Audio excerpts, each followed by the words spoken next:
Today we'll be reacting to the top 10 best operators in Arknight. Arknights is about to enter another gauntlet phase of exceptionally strong operators released back to back, so that got me thinking about who are the new top 10 operators with the introductions of these new top of the line units. Since I'm including future releases, this is your spoiler warning for future operators. I will try my best to make this a varied list and something that won't just evolve into DPS check. So without further ado, get ready to disagree with my list and let's talk about the Why you said DPS check like that is, I mean, DPS checks are kind of annoying. Getting stat checked, yeah, I can't, like, I'm saying this based off different games though. Like when you're playing League and you're playing someone and they just straight stack check you and there's nothing you can do about it, that shit does suck. But top 10 operators in the game. And if you want to bring out the best in those top 10, let me introduce you to Mumu Player, the world's only ad-free Android emulator. you know what? W ad, because I definitely. Starting off our list is actually two operators that are representing the CC side of the game, Susu and Kyobi. Kyobi is simple enough as she's the best operator in the game to deal with high defense enemies, and well, CC really likes giving high defense risks. Suzu on the other hand provides all the utility you need with her slow and damage amplification. 6 years later and Suzu is still the best damage amplifier in the game. Both of these operators are quintessential CC units and it's quite rare to see any max risk that doesn't feature one or both of them. This is the start of the reign of Music Knights as Arturiel lands 9th on the list. That Exusia, I don't think I said her name right, but that's Exusia, right? She's the one where she steals attack speed. She looks really OP. That's Olpiana, I think. Olpiana, right? I remember seeing the, or no, or is that Gladia? I can't remember, but the hat looks super.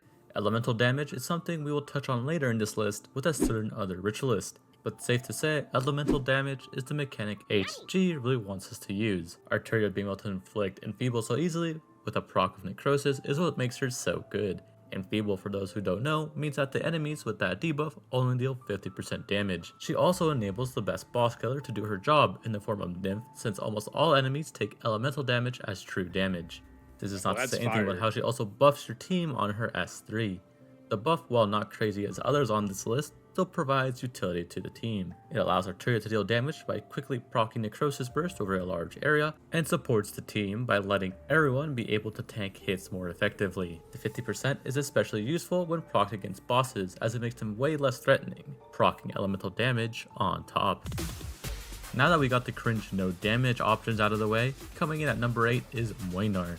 The Golden Uncle loves standing around menacingly. While he's on the banner right now, actually. Is he worth pulling? Because if he's worth pulling, I might try to get him for my Silver Ash account. I feel like I need some more like OP units on that account to like balance it unable out. to block off skill, he makes up for it by having Taunt in his kit, allowing you to ignore all deployment order and live the easy life. While his Taunt is nice, the reason Muayar makes it onto this list is due to his funny damage numbers that come coupled with his massive range. Muayar for the most part can outrange most enemies, which lets him do big damage without having to actually be in danger of being hit. And if he must take hits, the uncle is quite the tanky lad, ensuring he's able to survive most things in the game anyways. Muayar do be swinging. Whoa, bro. Second, can you imagine me having that in front of Wizardell? Up in? Let me stop. That unit looks tough. I mean, Milner, that's a fire unit. Music Knights operator lands right in 7th place. Logo still remains as the best caster in the game. He is easy to use and comes with skills that most of the player base can enjoy. A big damage skill that lets you burst bosses and dangerous enemies, and an AFK skill for those of us that love not playing the game. The AFK skill. You got me. I don't like playing the game. I like to slap my units on the field and do this. 0 IQ strat, brain loading. I love to do it. It's just too fun. I'm not gonna lie. It's just too fun playing these games and just seeing so much different stuff, because this video is showing me even more strats that I could add to my strat that look really fun. Because that Milner character, he looked dope. He was just standing there up and we need that. Skill being named Perish is just very silly and funny. As mods are not made equally, Logos received one that pushes him up into this list. His ability to proc Necrosis on enemies is essentially a 50% attack increase. Elemental damage. I don't think I have, I don't have any mods unlocked, so I don't even have access to like that stuff. This character looks so dope too. And like girls with guns, Damage dude. is the name of the game, and his Girls ability to proc frontline. elemental It's burst makes him more Exilium. future-proof than most operators in the game. This doesn't even take into account the fact that Necrosis Burst lowers enemies' attack by 50%, thereby letting him also provide utility to the team, and is not just a deals damage operator. Getting hit with the anime girlification beam, our favorite Spine Demon lands at number 6. The Spine Demon is a monster of a unit, no pun intended. As the first 6-star Is their name Spine Demon? Like that's actually their name? chain medic, she needed an outstanding kit and talents to make her stand out, and boy did HG deliver. The reason Monster lands this high up on the list is the fact that she's able to buff her team so easily. It's her, right? This one right here? By just existing on the field and healing your team, she's able to give them 20 more attack speed, and if they are around 20 more attack speed and healing? Is she gonna be better than Haruka? And this character's probably limited banner, right? her summon, an extra 15. 15% of limited. attack. Two very good buffs for just doing her job. If you want your Yeah, that's operators to fire. attack even faster, just slap her S2 on for that sweet attack speed. And as an added bonus, she becomes a great healer too. Just like in the good old days, Monster still comes with a true damage skill. This true damage skill is still able to heal your units and provide buffs to your team. So effectively, she can still heal and buff while killing things. Incredible. To top it all off, even if she gets defeated during her S3, she doesn't get retreated, as she just goes back to her original position with 1 HP, effectively giving her a second life, albeit a feeble one. All of Monster's skills are offensive recovery, but don't worry. Not gonna lie, this healer sounds broken. Holy shit. There's a lot of OP units in the game. Since she is able to heal her summon, Collection. you don't need injured units for her to get her skill. Hell, with the summon, she can just get her skills without healing a single operator. And that is busted. Number 5. Spinning and or dropping into the top 5 Beyblade? is both Yato and Texas. They are sharing since giving them each a separate spot is a bit cringe. The two FRDs are still mainstays even 2 years later after their releases. Texas comes with the ability to stun large waves and save your units with sets. Is this regular Texas or is this like her alter version that we're looking at? Because like he's not saying the names, and I've only been playing the game for about 10 days now. And I might be brain dead because I use Wizardel. So I mean, let me stop trolling. But yeah, I've only been playing the game for 10 days. So I don't know if this is her altered form or her regular form or how many forms she even gets. Stun. If But she looks utility is tough. not what you seek, then her S2 can provide the big DPS without losing the AoE damage of S3. Texas's talents are what elevates her to this high placing position. Damage reduction and It looks attack cool, and though. attack speed increase are all great things to have as talents, Is that but her ability to reset her skill on kill is so useful. I'm not gonna lie though, one character I feel like I really missed out on that I got to try on my support slot was Ines. I feel like if I would have had her, like got to get her as a Vanguard, because I think she was in the shop in October or November. If I would have like known I was gonna really be this into the game, I would have definitely tried to, because that would have been like a beautiful unit to have as a Vanguard. Dude. Useful. She's so good. It effectively doubles her damage. While She's so Texas good. can To me provide personally. utility with stun, Yato is just a very big damage dealer. Since Yato is intangible on S3, she's able to be deployed on occasions where Texas would just insta-die, giving Yato her own unique use cases. Her S3 also allows her to hit a large quantity of enemies, given they are close enough to each other, with the drawback of S3 being you are liable to whiff her deployment.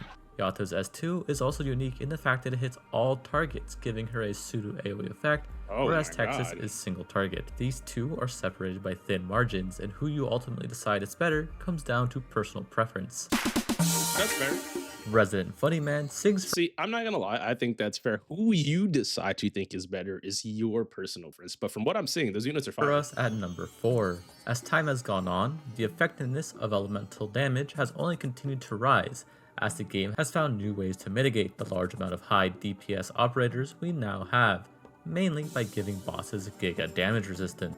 However, elemental resistance for enemies has not kept up with that scaling. So is that like one of the things that to like, even though I might be able to have some strong ass units, the bosses have damage resistances that like level the playing field. And is elemental damage like something that should be focused moving forward more? Like, what do y'all think? Or do y'all just still run teams that y'all enjoy? Are y'all not really optimizing for the meta? Elemental injury and damage Or is there no true meta? There's just good units and you play them and strategies that are fun for you. Has remained the only consistent way to contend, or better said, circumvent, the damage reducing mechanics that have been so prevalent recently. Even as the recording of this video, almost all enemies in the game still have little to no resistance against elemental damage.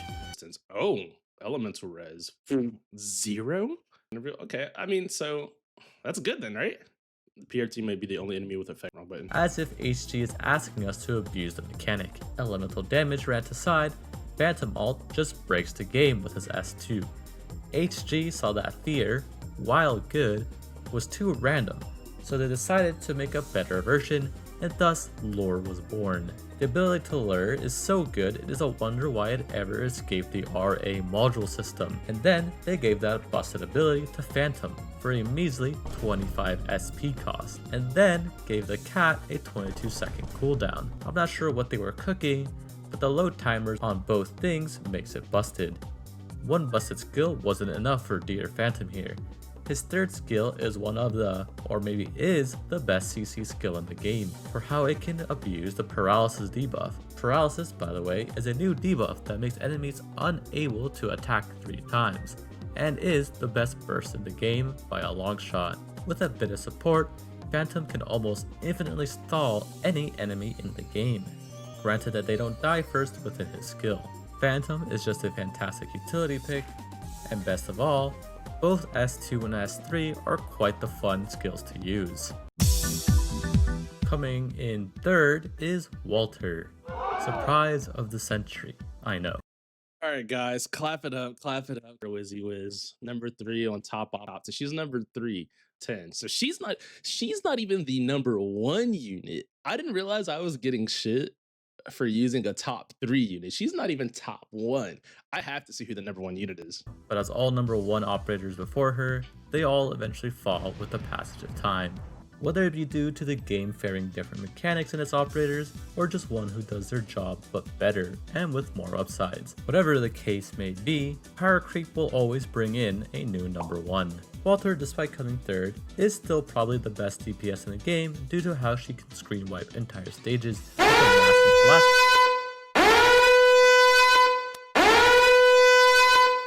Screen wiping. Does it not feel good to see your screen get clear? Does your dopamine levels not fucking spike up, increase? Do you not get taller and stronger when you fucking clear the screen? Like, don't you wake up 6'3" and black once you clear the screen, dude? Like, what am I even talking about? Traded she has on her S3. There's not much else to say about the Roach. She does the big AoE damage while providing tanking support with her summons. Place, click skill, win. You know her. I love how short that was. Oh, is this her? Is this base? She's number 2? There's no way she's number 2 on the list. You love her, probably. I need her. It is the forever number 2, Ines. Ines is still the number 2. I need her. I'm not gonna hold you guys. If I can get my hands on this, I would be so happy. But I'm sure this is a limited unit, and I need to figure out what limited units release. Like, I know there has to be like a website or a YouTube channel that covers that, so I'm definitely gonna look it up. But I definitely want her on my team. I think as a Vanguard, it would be my favorite Vanguard, point blank period. She has 2 spots she can hit. She does so, it feels like she does so much damage. Her ability just seems so fucking strong. I need her. Roll compression. I need her. Ines has the ability to steal attack, invis-real without even needing to be deployed, get DP for your team, is able to bind and stall, and is able to slow down enemies in her range of her summon or herself, all while having a reduced redeployment time due to being an agent. All this coupled makes Ines just way too versatile to use. We're just gonna say this, guys. We're gonna say this. I like when my kit is overloaded. I love seeing the screen get completely deleted and wiped. You feel me? I don't really give a singular fuck about anything else. Let's screen wipe, kits overloaded, let's have a good time. Big damage, feel me? Too many things, and does those things better than most. She's only not number 1 because she lacks the big impact damage all other number 1 operators have. Even then, there's a good argument that you could place her as a top operator in the game, since her talents and skills will always be evergreen, as she does so much. Even if a mechanic negates one of her uses, she has 4 or 5 other things Because I was gonna say, she's generating DP the entire time. She has a low redeployment cost. She's stunning people. She can hit range, and she's 10 cores, so you can use her from the very beginning. I think that for that would be easily top three. So her being number two doesn't surprise me. That just means number one is probably absolutely broken. So I'm super excited to see what number one She is. can still do. Honorable mentions. Okay. Before we get to the number 1 operator in the game, let's do a lightning round of some honorable mentions that missed out on the top 10. The first to come up is the duo of OPP and Gladia, as they together make the best lane holder in the game. You can sit OPP down anywhere and he will not die and just clean up the whole stage for you. Lazy Alt gets her mention here. She can be slotted right next to Muayar, as she is a fantastic side grade to him that fulfills an entirely different niche. Her S1 and S2 come to mind with their funky mechanics, coupled with her ability to levitate. I was also mostly avoiding having another double up placement on this list. Shu is still a great buff support for the team, and her ability to teleport enemies and stall will never stop being useful and immensely funny. Dagon does Dagon things with her high damage and ability to disarm. Nightingale has as a future-proof kit as you can get, with her ability to grant rest to allies and being able to bait attacks with her cages. The next is AL Alt, as she makes an entire mechanic in the game just not exist, while also being one of the best healers in the game. To not make this section longer than it needs to be, Parka also makes this list, as she is probably the best healer in the game. Radiant Did you say Haruka or Parker? I didn't understand the name, but this looks like Haruka. I think she should be on this next on the anniversary banner. I think I'm gonna skip Hoshi Alter and go for Haruka because I feel like that would just play better into my team. Or maybe I get lucky and just get both as a collector just to have it. also makes this list, as she is your best friend in IS6 and overall just a fantastic summoner. Alright, on to the number 1 spot. Also, subscribe now.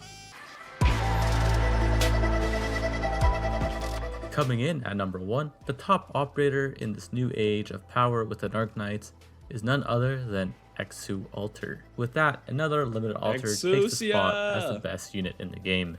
Exusia, I got to try her. She was broken. I'm not gonna lie. When you take that attack speed from them, clears. Would this be another worth unit to add to no, I don't want to. I don't want to do that. I think I'm gonna keep my Whistledale team as the Whistledale team. I'm gonna fine tune the Silver Ash team slowly. But when I make my second and third team on my second and third or third and fourth, second, third, fourth team, I think I want to try completely different niches from what I've started with initially, right? So maybe if I get her, she'll just be on because that's what I kind of wanted to do. Like I said, Whistledale is my favorite. So that's going to be a team, but I would like to make multiple teams. And I would also like to try doing once I have enough units, right? I would like to get suggestions from chat or the comments of niche team strats to try once my mechanics and stuff are a little bit more developed in the game. Because, that's 10 days of playing. I'm still learning. But I would definitely like goodies that to elevate do her that. to That'd the be fun. top spot. Starting with her most simple skill, her S2 dishes out large amounts of damage. It doesn't waste too much ammo and is able to melt through most enemies. Coupled with the big damage comes the extra benefit of Exia giving a barrier on her skill in exchange for attack speed, increasing the survivability of both Exia herself and the unit she stole attack speed from. As an added bonus, she even gets more ammo if you do steal from someone. You don't even need to steal attack speed. Exia's S2 can be used without targeting anyone, giving herself a barrier that can be life-saving. Then there's her S3, still another heavy-hitting skill that doesn't fall behind the DPS of her second.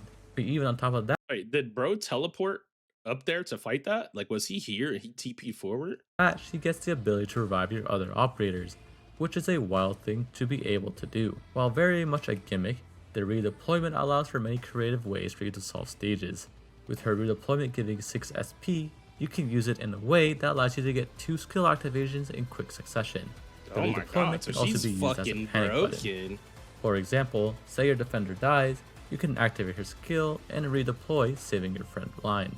All of this while buffing any ammo operators in your squad, which is a nice bonus. All of these boons are things Exia can do herself, and the best part is, if you want even more damage, she is a fantastic operator to buff due to her skill damage scales. Exia has all that makes operators great and the top of the meta: damage, utility, survivability, and ease of use. Do you think there was operators that should have filled some of these slots differently? Which one of these top 10 operators are always in your team? No matter what you're doing, which one of these operators are always in your team? And yeah, just let me know what you guys think.